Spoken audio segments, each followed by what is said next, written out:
Hello everyone, स्वागत है आपका हमारे चैनल टीचर्स ऑल अपडेट में। आज के इस वीडियो में हम बात करेंगे बिहार सरकार के शिक्षा विभाग के एक नए आदेश के बारे में जो 9 सितंबर 2025 को जारी किया गया है। ये आदेश उन सभी शिक्षकों और स्कूल से जुड़े पदाधिकारी के लिए बहुत ज़रूरी है जो स्थानीय निकाय यानी पंचायत या नगर निकाय के तहत काम कर रहे हैं। तो अब बिहार के स्कूलों में कार्यरत शिक्षकों की सेवा, वेतन और प्रमोशन से जुड़ी समस्याओं को सुलझाने के लिए सरकार ने कदम उठाया है। एक मजबूत कमेटी बनाई गई है जो इस पर काम करेगी। तो इस सारी बातों को हम लोग डिटेल में समझेंगे। बहुत सारे शिक्षकों का जैसे कि प्रमोशन लेने में या फिर मतलब कि सेवा निरंतरता की बात हो रही है, 7th पे की बात हो रही है, तो उसमें कहा जा रहा है क्या कि मतलब विशिष्ट शिक्षक जो है वो मतलब कि उसके लिए काबिल है तो मतलब उनको दिया जाए। लेकिन एक तरफ ये भी बात है कि उनकी वरीयता कम कर दी गई है, क्योंकि अभी वरीयता एक फ़िलहाल में लेटर जारी हुई थी वरीयता के लिए, जहाँ कहा गया था कि टीआरई 1 जो है वो वरीय होंगे। टीआरई 1 जो है वरीय होंगे विशिष्ट शिक्षक से, नियोजित शिक्षक से। तो फिर मतलब विशिष्ट शिक्षक जो सक्षमता पास करके जो विशिष्ट शिक्षक बने हैं, तो उनका मानना है कि अगर वो वरीय होंगे तो फिर हम लोग ने शिक्षा विभाग को इतना समय दिया है, तो फिर हम लोग की प्रमोशन का क्या है, सेवा निरंतरता का लाभ कैसे मिलेगा हम लोगों को। तो इसी को सुलझाने के लिए एक कमेटी बनाई गई है। तो चलिए हम लोग इस पे डिटेल्स में बात करते हैं। इससे पहले अगर आप चैनल पर नए हैं तो प्लीज़ चैनल को सब्सक्राइब कर लें। वीडियो पसंद आए तो लाइक, कमेंट, शेयर करना ना भूलें। तो यहाँ पे आप देख सकते हो ये आज ही मतलब जारी किया गया है। पढ़ते हैं हम लोग इसको। वर्तमान में शिक्षा विभाग के अंतर्गत स्थानीय निकाय शिक्षक, विशिष्ट शिक्षक बिहार लोक सेवा आयोग द्वारा विद्यालय अध्यापक, प्रधान शिक्षक एवं प्रधान अध्यापक के पदों पर अलग अलग संवर्ग के में नियुक्त किए गए हैं। स्थानीय निकाय शिक्षक सक्षमता पास उत्तीर्ण होने के पश्चात विशिष्ट शिक्षक का दर्जा प्राप्त कर लिए हैं।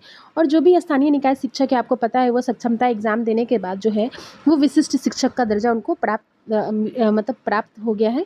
विभिन्न स्वर्ग के शिक्षकों को का अन्य स्वर्ग में नियुक्त होने पर उनकी सेवा की निरंतरता, वेतन संरक्षण, प्रोन्नति, वेतन विसंगति और उनकी आपसी वरीयता के संबंध में विभिन्न संगठनों से अनुरोध प्राप्त हो रहा है। इस प्रकार के प्रारंभिक से लेकर उच्च माध्यमिक विद्यालय में प्रभारी प्रधानाध्यापक घोषित करने हेतु विभिन्न कोटि के शिक्षकों की आपसी में वरीयता को भी निर्धारित किया जाना है। उपर्युक्त समस्याओं का निराकरण हेतु विभाग को प्रतिवेदन समर्पित करने हेतु निम्नवत पदाधिकारी का एक विभागीय समिति का गठन किया गया। समिति एक पक्ष के अंदर अपना प्रतिवेदन विभाग को समर्पित करेंगी। तदनुसार विभाग समीक्षापरांत अग्रेतर कार्रवाई करेगी। तो बहुत सारे शिक्षक में बहुत सारे संगठनों के द्वारा मतलब कि बहुत सारी बातें मतलब कि मिल रही थी सुनने को कि हाँ, प्रमोशन को लेकर के, सेवा निरंतरता को लेकर के बहुत दिक्कत आ रही थी कि जो विशिष्ट शिक्षक जो बने हैं उनको कैसे इस सब चीज़ को लाभ मिलेगा, क्योंकि वो तो फिर से मतलब बोला जा रहा है ना कि एक नया ज्वाइनिंग हुआ है आप लोगों का। तो उस हिसाब से जो बैक वाला जो आपने दिया है आप योगदान शिक्षा विभाग को, उसका क्या होगा। तो इसी को समझते हैं हम लोग। शिक्षा विभाग के तहत बहुत से शिक्षक, विशेष शिक्षक, प्रधानाध्यापक और प्राचार्य अलग अलग सेवा शर्तों पर काम कर रहे हैं। इनमें से कुछ शिक्षक ऐसे भी हैं जो स्थानीय निकाय शिक्षक पात्रता परीक्षा पास करके विशिष्ट शिक्षक का दर्जा पा चुके हैं। अब परेशानी ये हो रही है कि जब इन शिक्षकों को अलग अलग सेवा शर्तों पर नियुक्त किया जाता है तो उनकी सेवा निरंतरता, वेतन प्रमोशन, वेतन वृद्धि और सीनियरिटी जैसी बातें साफ नहीं हो रही है। इसके कारण कई तरह की दिक्कत सामने आ रही है।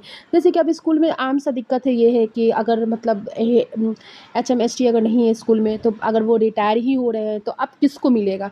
अब जो उससे उनमें जो वरीय होगा उन्हीं को मिलेगा। लेकिन अब बात हो रही है कि वरीय होगा कौन उसमें, तो ये भी एक पेच फंस रहा है इसमें। फिर उसके बाद जैसे कि विशिष्ट शिक्षक बने हैं तो ये तो एक टाइप का डिमोशन हो गया ना कि विशिष्ट शिक्षक बन गए तो अब आपको नई ज्वाइनिंग हो गई, जो आपने बैक में जो किया, आपने योगदान दिया, उसका कोई गिनती नहीं है। तो ये प्रमोशन ना होकर के डिमोशन हो गई। तो इस तरीके की बहुत सारी दिक्कत आ रही थी। तब इस समस्या का समाधान कैसे होगा, तो इन्हीं समस्या को दूर करने के लिए शिक्षा विभाग ने एक विशेष कमेटी बनाई है। इस कमेटी का काम होगा शिक्षकों की सेवा निरंतरता तय करना, वेतन और प्रोन्नति यानी प्रमोशन से जुड़ी बातें साफ करना और उनकी सीनियरिटी से जुड़े विवादों का हल निकालना। तो शिक्षकों की सेवानिरंतरता तय वही करेंगे। वेतन प्रोन्नति यानी प्रमोशन से जुड़ी जो भी बात है वही साफ करेंगे। जो कमेटी है बनाई गई है उन्हीं के द्वारा साफ की जाएगी। और उनकी सीनियरिटी भी जो है, जुड़े विवादों का जो हल है वही करेंगे जो कमेटी बनाई गई है। और इस कमेटी में कुल 9 लोग शामिल हैं।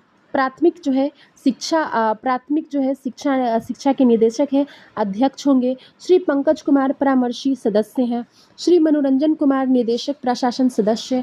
श्री अमरेश कुमार मिश्र संयुक्त सचिव सदस्य।